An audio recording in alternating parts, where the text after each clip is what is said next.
we can agree this is a worry for any parent, kan?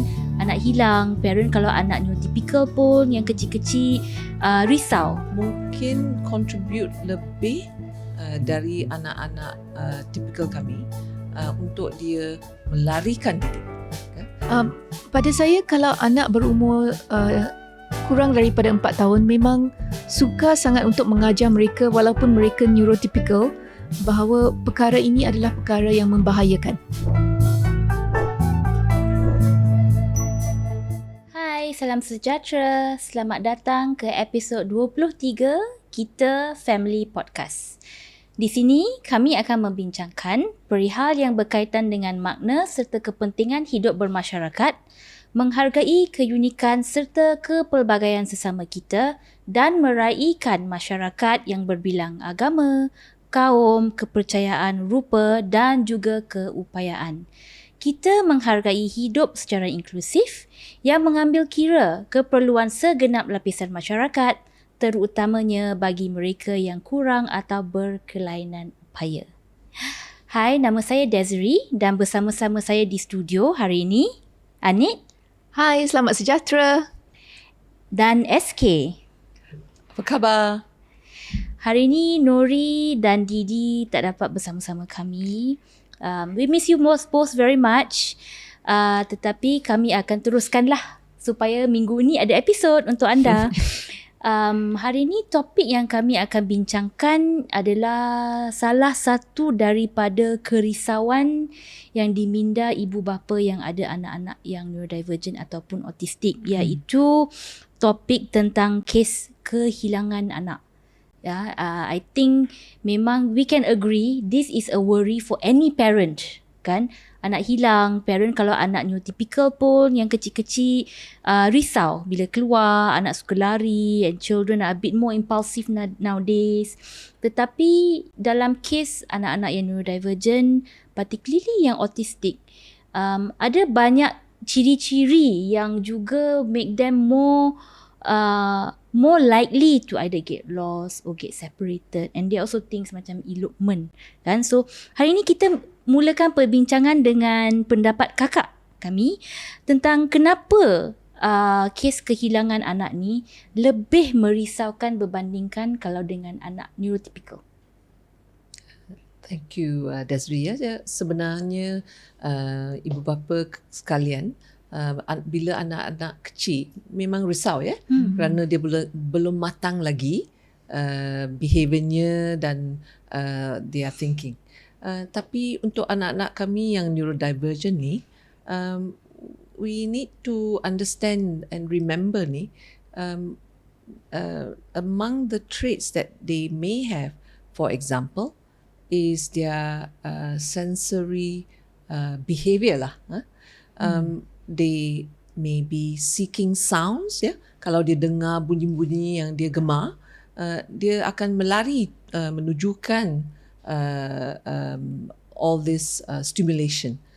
Ataupun maybe on the other side, kalau dia takut akan sound ke bunyi yang terlalu kuat, ataupun lampu yang is too bright, kan? Terang, dia akan mungkin bukan lari aja tapi very fast, kan?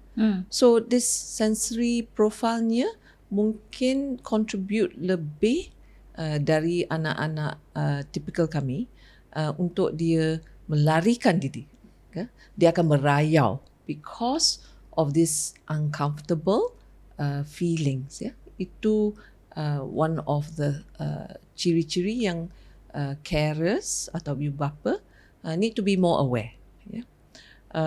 Aside from that, kalau mereka ada kesusahan pertuturan, they may not be able to let us know if they are anxious ke, or when you call out to them, memang they may not respond. So antaranya for our anak-anak neurodivergent ni, the carers and the parents need to be a little bit more alert. untuk menjaga anak-anak ini sebelum dia mempelajari these safety behaviors, if we can call it that. So that's among some of the notes that as carers we should not only be aware, but we need to learn about it and be more alert.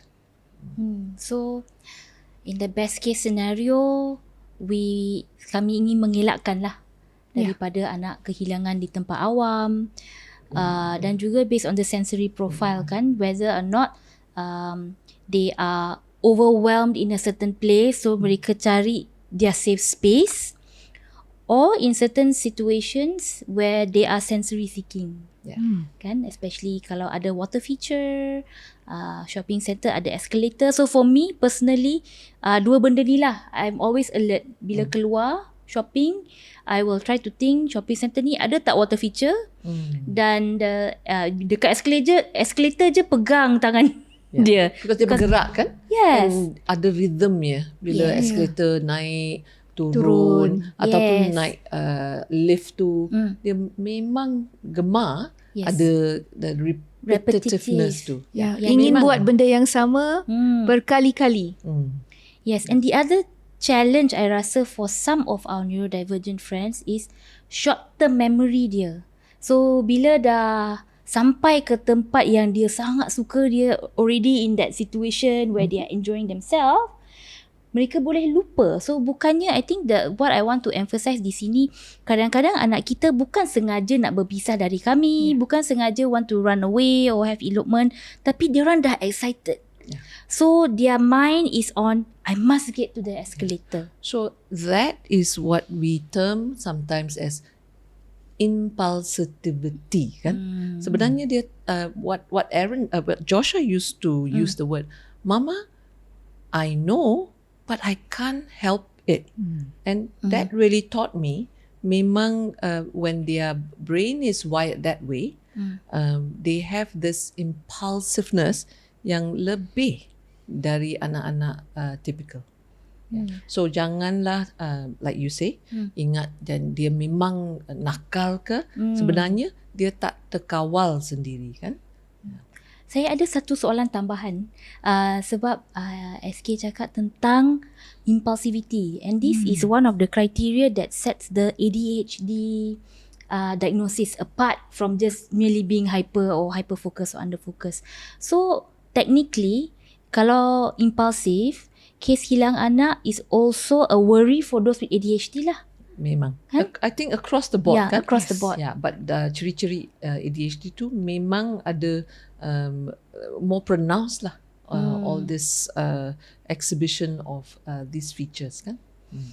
Okay, so maybe kita boleh dengar sikit daripada Anit, apakah antara safety or latihan-latihan keselamatan, or what safety measures can we take as parents? Okay, pada saya kalau anak berumur kurang daripada 4 tahun, memang sukar sangat untuk mengajar mereka walaupun mereka neurotypical bahawa perkara ini adalah perkara yang membahayakan. So kalau untuk anak neurotypical pun susah nak ajar pada masa tu, dengan anak neurodivergent lagi susah. So it is very good to be prepared yang bila mereka di bawah 4 tahun tu, to keep them close. Ada peralatan nowadays, and I know orang tua-tua kadang-kadang tak suka peralatan ni. Forget about, I'm not talking about more sophisticated things like AirTags, but it's the simple thing that you boleh pakaikan kepada anak, which looks like a leash. It becomes like a bag that they wear, but there is it's connected to a very long leash.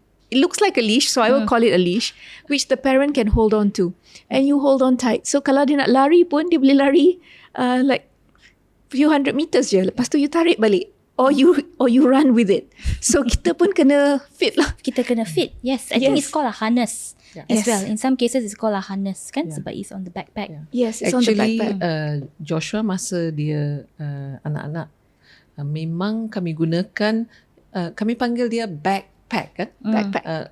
Comel juga, ya. So it becomes semacam dia punya fashion lah. Ya. That every time dia pakai backpacknya, sebenarnya dia macam backpack, dia pun guna taruhkan barang-barang, tapi ada talinya supaya dia memang ada freedom untuk lari sikit. Ya. Kalau tidak, selalu kami tangkapkan anak-anak tu, dia akan marah. Yeah. Right? Dia akan Lagi dia memberontak Lagi actually. dia nak lari. Right? Lepas tu dia and then lagi ada laju. meltdown juga sebab you're holding on so tight and the wrist is also painful. So Yeah. So bagus pelatan ni. So I encourage. We have been users, and nowadays they all look very fashionable. they are. Yeah. And they are not expensive, kan? You can get it online, and it doesn't have to be. Some of them can look a little bit prohibitive lah.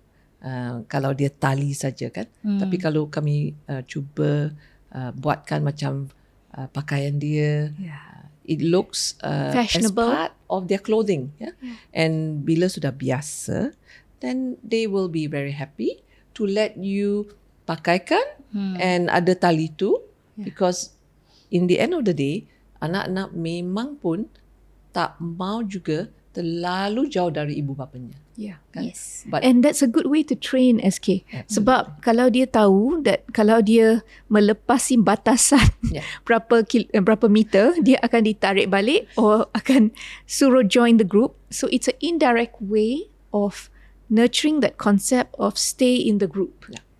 excellent. So- Memang that's correct. Ya, dalam bila kami belajar macam mana to be part of a group, Yes. staying in that The group. Very good, Anit. So I remember using that because it's you keep having to repeat stay in the group, and sometimes they don't get it, but they want to go. So either the group follows them, or they come back and then they start going, I want to go there, if they can speak, or if they can't, they start pointing. And when they do that, either the group follows, or you have to give them a downtime and say, 5 minutes, we do this, then we go there.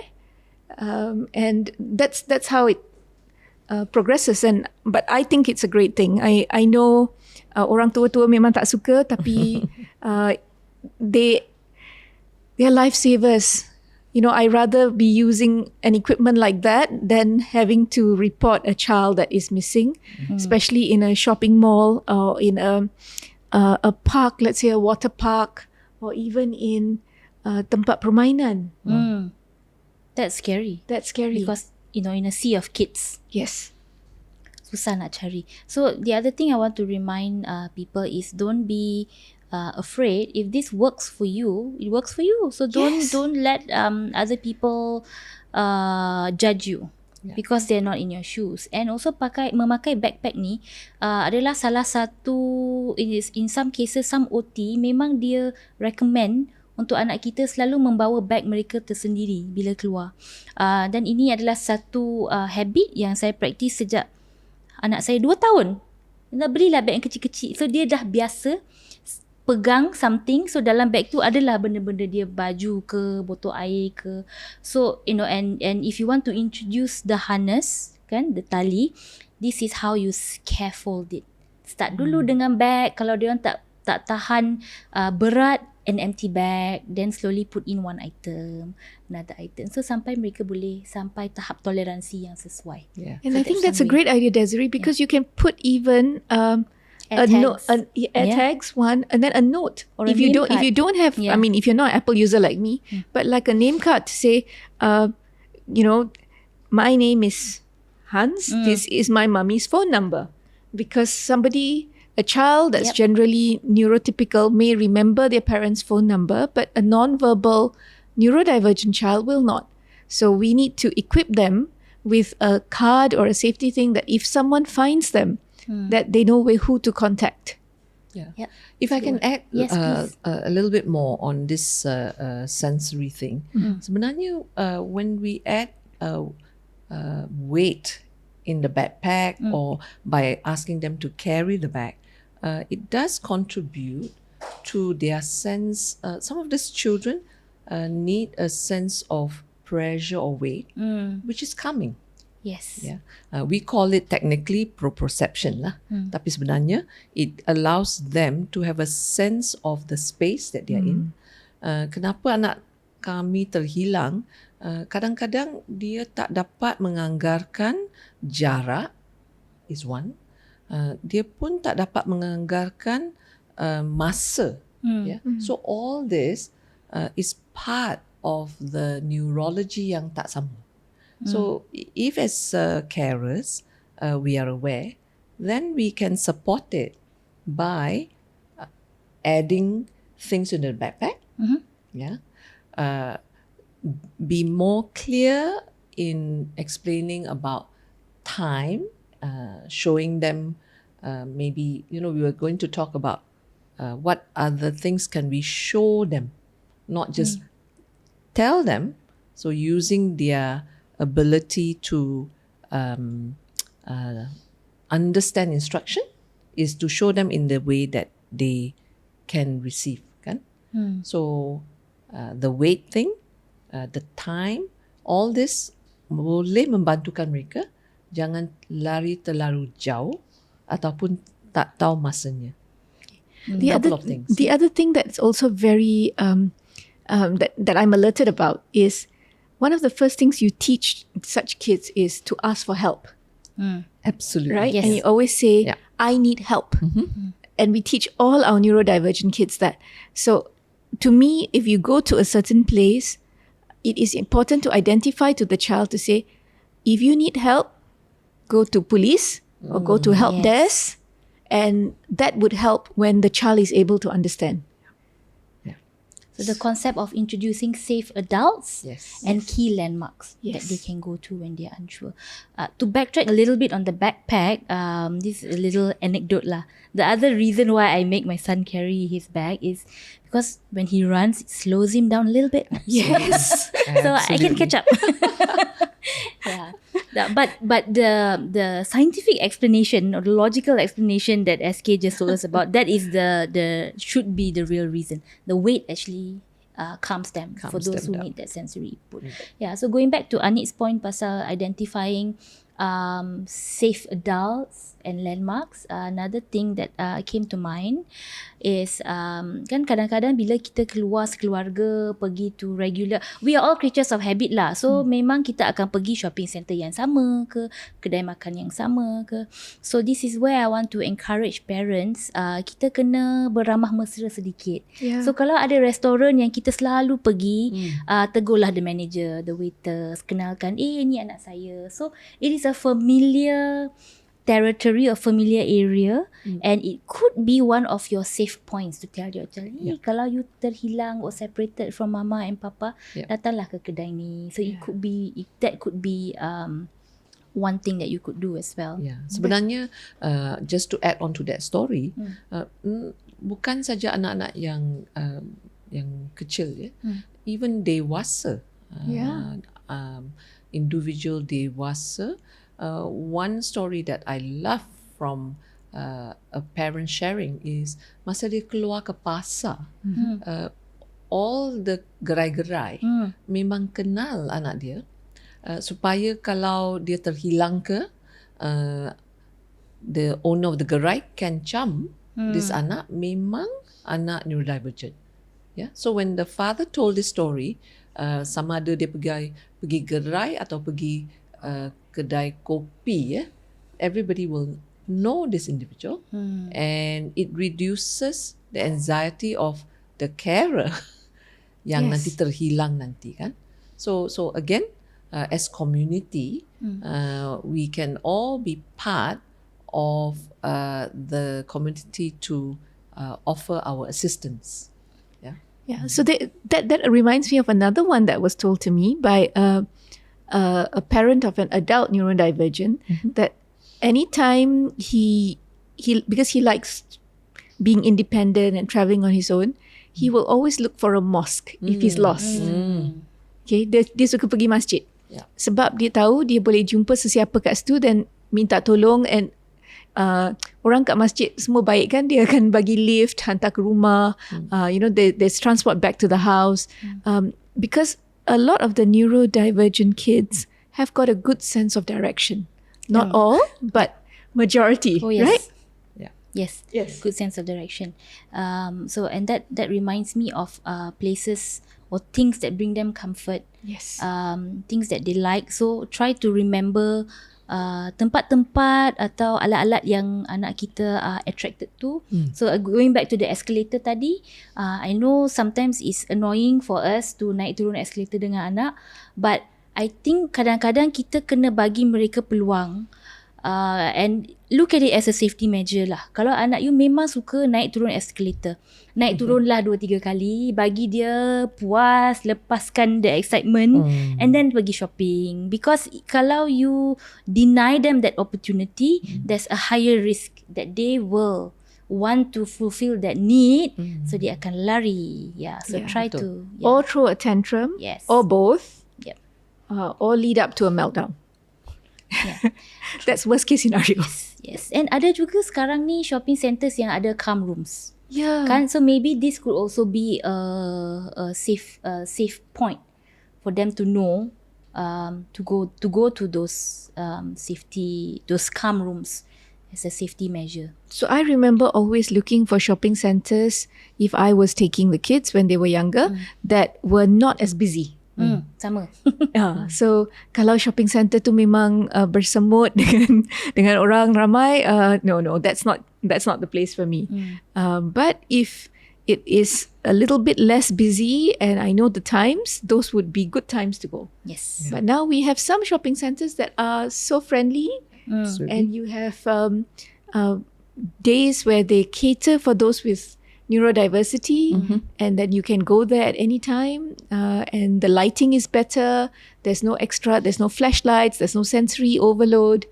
So kita perlu cari dengan gigihnya tempat-tempat macam tu to train anak-anak kita supaya mereka dapat experience apa yang mereka perlu dan juga belajar daripada pengalaman yang Sebenarnya, I want to add congratulations to some of this mall. They have actually proactively invited our team from Oasis to do training for all their team members, their staff. Not only in the shop retail, but starting from the guards, the car park, the whole floor lah kalau boleh, of the whole shopping mall space. So as parents, we need to collaborate lah with this. Now typically we always scare our children kan, oh policeman, kalau you nakal, nanti you tangkap you. But maybe what we can do is really let's collaborate and give a positive picture of when they ask for help. The Abang Polis will be there. Police Yeah. will be there to help. Yes. Or the Abang Guard can be the person to ask for help, and not to over scare lah. Okay, there's two sides of the coin. Yes. But we have to advocate for the malls to encourage them, because these are very public spaces, and going out is an activity, can be joyful, yeah? Yes. We talk about mental health kan? Yes. So when we go out, we do, even if it's window shopping je, yeah?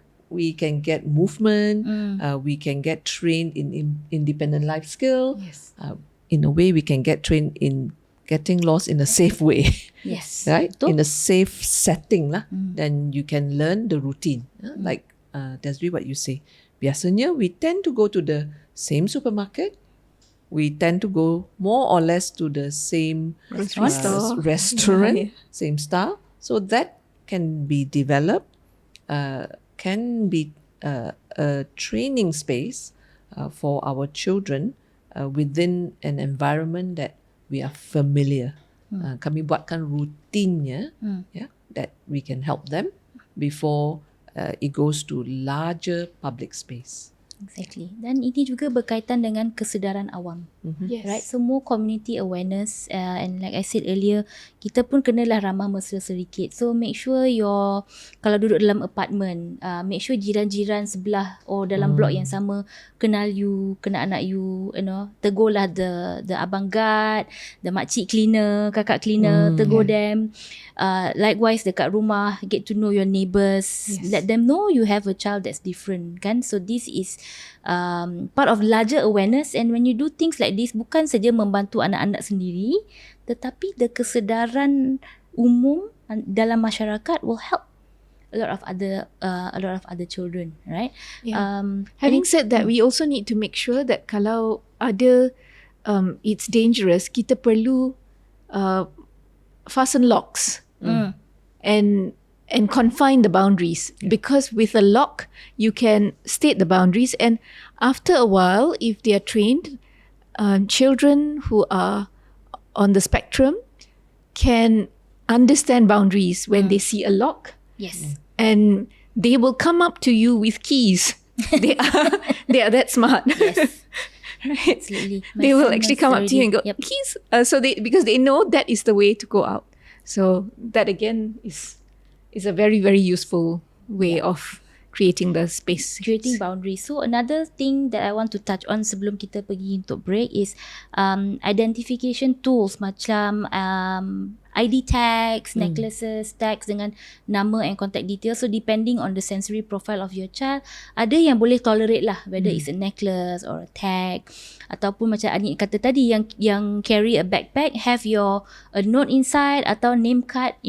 Most parents have name cards, so just drop it in your child's pocket or in the child's bag. GPS tracking like air tags also helps, or sometimes anak-anak kami yang ada assistive technology, assistive devices macam AAC, you could link those to your phone and it's GPS trackable. Masukkan juga your contact details dalam a specific session. That's the first thing I did. Bila Hans mula-mula guna AAC, I went to that tab, masukkan my phone number, my name, my mother's phone number is what. The other things that we talked about, just to wrap up the earlier session, is safety landmarks. Yes. Right? Establishing meeting points, identifying safe adults, community awareness, and of course other tools like the harness that Anit spoke about. So, kita akan berehat seketika dan akan kembali selepas ini. Hai, selamat kembali ke episod 23 Kita Family Podcast. Hari ini kami membincangkan satu topik yang merisaukan ibu bapa kanak-kanak neurodivergent dan juga adults dewasa neurodivergent yang mungkin ada masalah komunikasi, ialah situasi di mana seseorang itu hilang. Kami telah membincangkan tentang apa kami sebagai ibu bapa boleh buat untuk mengurangkanlah risiko ini atau untuk mengesyorkan keselamatan anak-anak kami. Tetapi ada lagi satu perspektif, iaitu bagaimana kami membincangkan atau memberi penjelasan kepada anak-anak kami tentang apa yang mereka boleh buat atau patut buat sekiranya benda ni terjadi. Mereka terpisah dari ibu bapa ke dalam in a crowded place ke di mana-mana. So it's important. Memang we see this sometimes. How do you talk to your child about getting lost? We think it's only for neurotypicals, tapi boleh je. We can explain to our neurodivergent kids. And if you ask me, because of how our kids think in such beautiful structure, bila penjelasan tu jelas, mereka akan ingat. Right? So maybe let's open it up, as we used to call it on Clubhouse, popcorn style. Siapa nak start dulu? Okay, I think social story is actually very good. So kita kalau buat social story untuk mengajar atau prepare anak untuk outing, untuk prepare anak untuk pergi ke sekolah, untuk prepare anak berkenaan perayaan, kita juga boleh menggunakan social story yang a very powerful tool untuk menyediakan anak on the consequences kalau dia hilang. Nak pergi kat mana, macam mana dia akan rasa, sebab mereka ni very naive and they're so trusting that they don't realise that it can happen.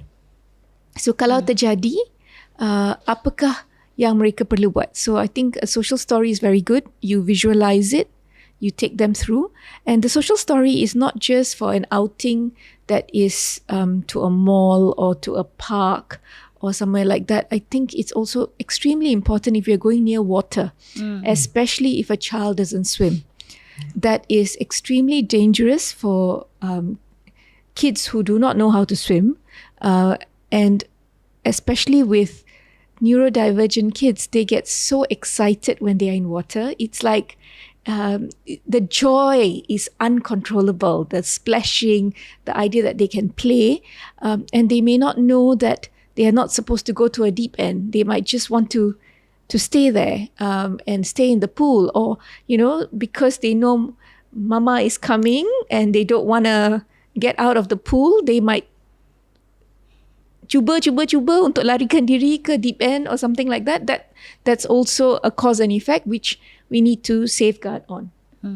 Yeah. So social stories ni pun bagus sebab we can tailor it to our child's way of learning and things they resonate best with. Kan? Sometimes it's a song. I came across one where I think it was in the UK where it said what to do when I'm lost, and then they said call my mummy, call out, ask for help, and it was something that was done for preschoolers, but I thought it's so amazing if we could do it for our neurodivergent kids, because it becomes like a anthem. Dia jadi something yang anak-anak tu akan ingat, dan akan stop and probably say, okay, now I need to do this. Kadang-kadang mereka menjadi tidak dapat mengawal emosi, tapi kalau mereka dapat mengawal emosi, they will be able to remember, hopefully. So the interesting thing about songs, ada di antara kanak-kanak yang autistik, walaupun tidak boleh bercakap, mereka boleh bernyanyi. Yeah. So ini adalah satu cara untuk mereka berkomunikasi juga. Menyanyi. So singing out, that's a brilliant idea. Sing out your parents' phone number. Yes. Kan? So it will help you in that situation. Or sing out the fact that you need help and this is my address. I live in Taman Melawati. I live near the park or something like that. Bestnya Anit nyanyi lagi. Oh, tak payah. Tune it out. Maybe we should not my, definitely not one of my skills. kita patut adakan our own kita family idol. So anyway, back to social stories. Kakak SK, you want to add anything on that or a different way of talking to our kids? Yeah, I think as a basic safety, kami boleh mengingatkan anak-anak kami kalau terhilang, jangan pergi mana-mana. Is to stay put kan? Yes. Berdiri di sana ke? These are what we call, either you call it role modeling or teaching. So these are basic safety skill, whether anak typical ke neurodivergent. Of course, bila dia is feeling anxious, they will run. Yeah, they try to search. Tapi we can reinforce. Bila hilang, di tempat yang sama aja, and to assure them, your mommy or your daddy or your carer or your kakak will come and look for you. Kan? Yeah. So that I think is a basic safety skill we can remind our children or our adult. Yeah, not to be afraid, and we can only do that masa dia tenang. Oh Betul? yes. So just remember when we teach, masa dia tenang, then we reinforce. Yeah. And I like this thing about preparedness lah. We must be aware there's high possibility anak neurodivergent kami have a higher risk to run or to get lost. Yeah? And of course each individual is different, but being aware of that is the first. Then say, stay where you are. Jangan berundur ke mana-mana. Yeah, that's something basic. Yes, and I think the ketenangan and staying calm in general when having this conversation should be one of the main criteria when you're talking to the child. Janganlah you tell them about it as if you're telling a horror story. Tahu nanti lagi cemas. If we are telling them in a very cemas way or in a panicky way, they will associate it with something that they need to panic about as well. So I think the first thing when having this conversation, do it calmly. Prepare yourself dulu sebelum having this conversation with your child, and bila berkomunikasi dengan anak anda, use simple and clear language. I think kan some of our kids need repetition. Yes. Some of our children get it just once, or if by explaining a certain way they don't get it, try a different way. So it's a lot of trial and error, but keep it simple and repeat. Yeah. And I think also for the adults and the community around anak-anak ni, we are the one who will help calm them down. So kalau you terjumpa anak-anak ni, try to be calm yourself. Kan? You know what happens kan? If a child is excited, crying, first the poor child pun embarrassed. Why? Ramai berkumpul. Yeah. Right? Berkumpul, and then they all get excited, try to help. But the key thing for people who can help the child is tenang yourself first. Then you become safe for them. That's right. And model that safety. Repeat to the child. Repeat. Repeat. We will look for your mummy. We will look for your dad. Yeah. Actually, even for adults, Yeah, we will look for who is just help them and be calm. Yeah. No, definitely. Sebab kalau you cemas and you're like, hey, the child will run even further. Yes. And you're likely not to catch the child and keep them safe, because they might have a sensory overload. The child may be doing this. And the child may want to go under the closest table and hide. And that's what you want to avoid. So where there's opportunity, if you see in rescue, dia selalu bawa selimut and they cover the individual kan. Yes. That is again that safety cover. Of course, we are very mindful. We probably will be hesitant to hug the child or the adult, but maybe putting a jacket over the person. Yeah, depending on situation. Yes. Yeah, offering a glass of water. Offering a glass of water, the calming. Yeah. Saying to them, let's breathe together. That 101 of safety is let's breathe together. It's okay. Slowing down their breathing if they are hyperventilating. Again, these are basic safety measure that will contribute when you find an individual who's lost. Yeah. So ini kita dah ke hadapan sikit. We are talking about what do you do if you find an autistic child that's lost, which is great. Kita akan bincang dengan lebih lanjut sebentar lagi. But let's come back a little bit to how do we talk to our kids kan about getting lost. Another thing is consistent messaging kan. So while we talk to our kids about it, it's important that dewasa atau orang lain dalam keluarga or in that our circle, our child circle pun repeat message yang sama. So and our circle as parents yang ada anak-anak neurodivergent, circle kami ni besar sikit. Yeah. Kan? So in addition to our nuclear family, siblings, kita ada grandparents, aunties and uncles. Jangan lupa cikgu and therapist. Yes. Because this is also a point where sometimes boleh terlepas. In between therapy, termasuk lift, the door closes kan. Semua ni mimpi ngeri saya that I'm repeating lah. These are all things I've had nightmares about, right? My God, what if he goes to the lift door closes, right? So he needs to know in his AAC, if someone sees him, he can press, who is his place? Oh, they know, it's on the 16th floor, right? So simple things like that. So the messaging has to be consistent. So sebagai penjaga utama, the primary caregiver, come up with that messaging and in what form, whether it's social story ke or you want to sit down and explain it to them.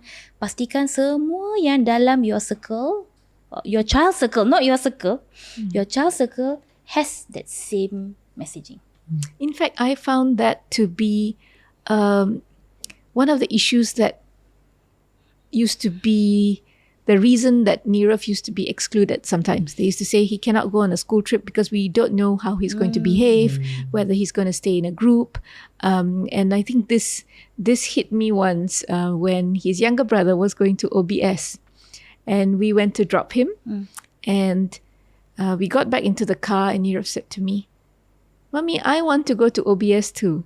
Oh. And Outbound school. Outward Bound School in Lumut.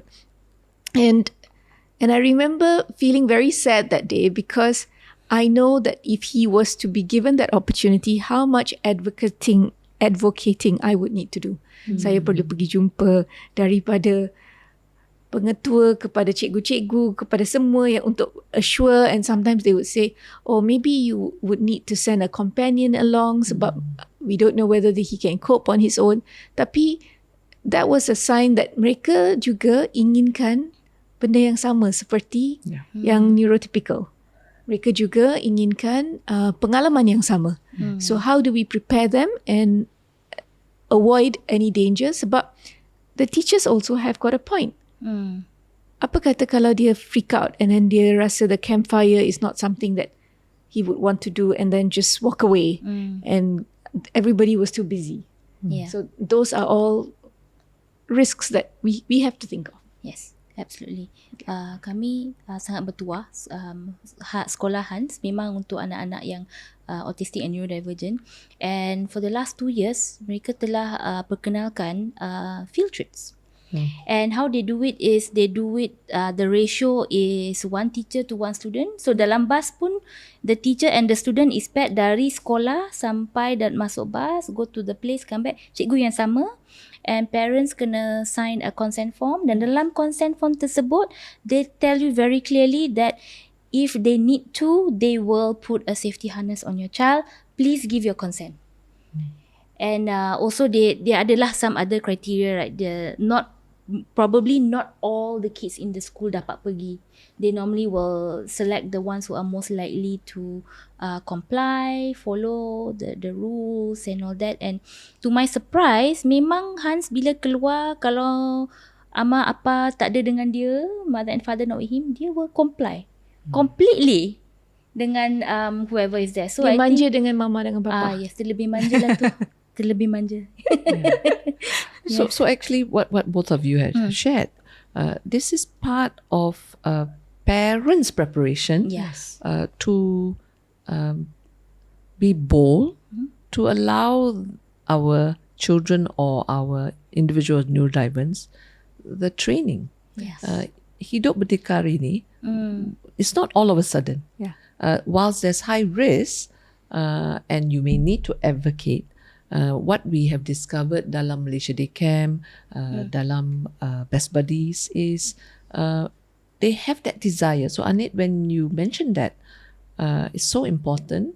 We need to recognize this desire actually is natural.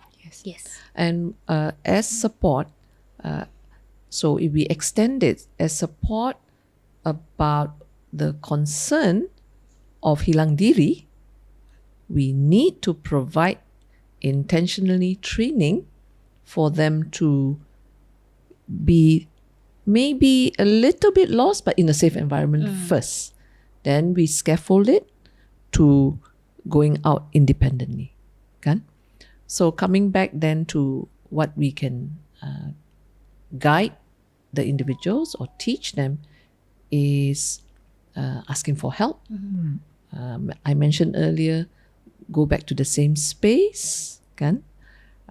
And in fact, if we go to any new environment, even as typical individuals, we always say, this is where we meet kalau terhilang. Yes. Correct? Yes. So this, in the end of the day, memang just basic safety rules yang kami perlu for our neurodivergent individual and children.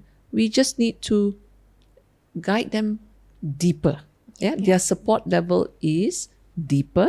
So as adults, we need to recognize that dia ada kebolehan, tapi memang perlu latihan yang mendalam sedikit. Yeah. So we want to encourage, although we are today discussing a topic that may be of high concern for carers, sebenarnya I would like to encourage us, give our individuals an opportunity, although they may be dashers, what can we support so that they have the opportunity to be part of the community lah. Very important. Yeah. Absolutely. So kita dah cover sedikit tentang how to talk to your kids about it. Let's now go back to some of the tips we gave earlier tentang apa yang anda boleh buat sekiranya terjumpa anak autistik atau orang dewasa yang autistik or neurodivergent yang looks like they are lost atau kehilangan dari separated from their parents. So tadi kita dah cover, Anit said maybe give them a drink of water to calm them down. Kakak SK mentioned the blanket, kan? So breathing. Yeah. So what else can someone do if they come across? So actually it depends on whether they are verbal or non-verbal. So if they are verbal and they're able to communicate with you, I think as long as they communicate with you, that's great. Are you able to get them or lend them a phone to call their parents, to call a loved ones so that they can reach out? That's with any child that's lost, not just a neurodivergent child. But if they are not verbal, are they able to write down? Are they able to give a sign language? Or otherwise, I think it would be very important to take them to the nearest police station, where the law enforcement can help trace them. So kalau bawa ke balai polis berdekatan, pihak polis biasanya dengan golongan yang vulnerable seperti golongan neurodivergent yang tidak boleh bertutur akan cuba hantar message keluar bahawa anak ini ada di balai polis sekian-sekian. Kalau sesiapa yang kenal, tolong datang ke balai polis ini. So that then becomes a community service message and they activate this entire community service messaging that goes out. This is the Nur alert, correct? No, this is Talian Nur is if a child is lost. So if you find a child and you take it to the police station, the police will then give out the message. But if a child is lost, then there is a Talian Nur. So when the parent reports a lost child, then the Talian Nur kicks in. Talian Nur kicks in. Otherwise, I think what Anit is sharing is if we find an individual that's lost, it's actually the authorities lah, and that would be, well, I suppose in the mall, maybe the mall security first, help kan? The help desk. Yes. But police definitely, if you find some individual in the park, I teringat there is a family, memang they go to walk in the Gasing Hill ke, and terhilang. Actually, it's their routine, but for that occasion, the autistic adult decided that he departed from the mum quite quickly, and in the end of the day, a good ending was actually he went somewhere and somebody took him to the police station. So just remember, being in the community is go to the authorities. And aside from that, we do frequently get notices in parent support group. Betul tak? Yes. That is another place to viral, to spread the message. We have that both for our neurodivergent children, as well as earlier we discussed orang tua kami, the dementia who get lost too. Yes. And I think Desiree made a very good point before we started. Sebab dia kata hari sebelum mereka keluar dengan Hans, dia akan gunakan satu teknik. Teknik yang sangat senang actually, kita semua buat. So ambil gambar anak kita sebelum keluar rumah, so that you remember. So in the event the unfortunate happens, we cannot be expected to remember every single detail of your child. Yes. Right? But we also know that for the authorities, the more detail you remember, the easier it is for them. So kalau dah ada gambar, kan kita ni suka ambil gambar, post social media. So every time you go out, take a picture of your child so you remember what exactly so they're wearing. So the notice would go out. This child was last seen wearing this. Wearing blue shirt dengan seluar panjang dan memakai kasut berwarna putih, and that will help. Yeah, absolutely. Definitely will help. Kalau ada topi lagi senang. Yeah. And especially kalau ada backpack. Yes. So if you come across a child and you think who is autistic and lost, maybe non-verbal, check if they have a backpack. Check their backpack, check their pockets. Kadang-kadang ada nombor telefon parents, look for tags kan to identify them. And I think the one more point you wanted to cover is platforms and what do we do if a child gets lost. And I think Anit just said Talian Nur. Talian Nur kicks in. You want to explain a little bit? Talian Nur adalah satu talian yang actually was started off by the KFam, I think, with when a child got lost and then was later found to have been killed because they wanted to get the alert out early. So, kadang-kadang bila mereka kata ada orang hilang, ada persepsi yang kita kena perlu tunggu 24 jam baru report polis. Tapi kalau they are vulnerable, kalau katalah ia adalah orang yang tidak mempunyai capacity mental seperti orang dementia, yang menghidapi dementia dan anak-anak neurodivergent, sila pergi laporkan secepat mungkin kerana ini akan mengactivate pihak polis untuk survey that area yang where the person was last seen supaya orang itu tidak akan pergi lebih jauh daripada kawasan itu, and that will also help very much. And there is another platform on Facebook, isn't there? Yeah, it's called Info Kanak-Kanak Hilang. Yeah. Ada 1,000 lebih I think followers. It was started, if I'm not mistaken, by a parent. Sebab dalam WhatsApp group, parent support group of neurodivergent children, pada masa tu ada a few cases in a row. Adults, and these are cases of elopement, bukan terpisah in public spaces. They actually left their house kan, and susah nak cari. So she started this, I think 2 or 3 parents started this group called Info Kanak-Kanak Hilang. I think we can drop the link in the chat. Dan seperti SK terangkan tadi, boleh je put in WhatsApp groups, the parent support groups. Actually our parent support groups are beautiful. I want to say that I think our community of parent support groups is very powerful. Yes. We are very powerful when you combine all of us together. Bukan saja dalam WhatsApp tapi dalam Facebook. We have like Autisma Malaysia. Didi is not here today, but she is one of the admin of Autisma Malaysia, the largest Facebook support group. I think 100,000 lebih followers. So imagine if you post there from all over the country, people will get it. Yeah. So kalau anak yang hilang itu ada phone, it makes it easier. Sebab ada gadget untuk track kan? As long as it doesn't run out of battery. Inilah now that is another inilah positive part of memberi gadget kepada anak. Yeah. So don't let people tell you, oh anak you tak boleh ada gadget. It's a safety thing. Tapi kalau mereka guna phone itu sampai tak ada bateri, then tidak berguna jugalah. Yes. This is true. So I think we are coming to the end of our episode. Any concluding words from, maybe we start with Kakak? Again, selalunya preparation. Preparation that this is high risk dalam golongan anak-anak kami yang neurodivergent. So prepare. First, actually, I would say prepare as adult. So that we can prepare our children and all our carers around our families.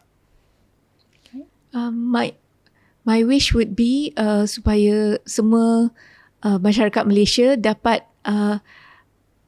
bekerjasama. Kalau ada anak-anak yang hilang, which I know they already do really a lot. So kalau anak-anak neurodivergent yang hilang, untuk menggiatkan lagi usaha untuk menyatukan anak itu dengan keluarga mereka. So dengan pergi ke polis, pergi ke mana-mana dengan maklumat, and not to take advantage because they're already in a vulnerable position. Absolutely, well said. So if I could just summarize the part on talking to our kids. So how do we talk to them? Firstly, gunakan bahasa yang senang dan mudah difahami.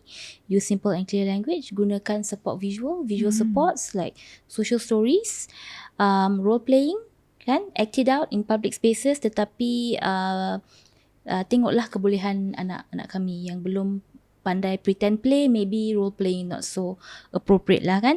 Gunakan positive reinforcement juga ya, bila kita bercerita dengan mereka, if they get something right, praise them kan, you tend to remember things that you are praised for, dan juga messaging yang consistent in your child's circle.